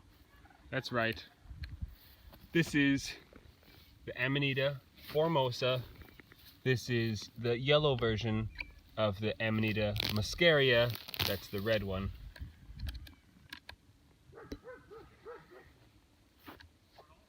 Where is this magic located? Just outside of my magic.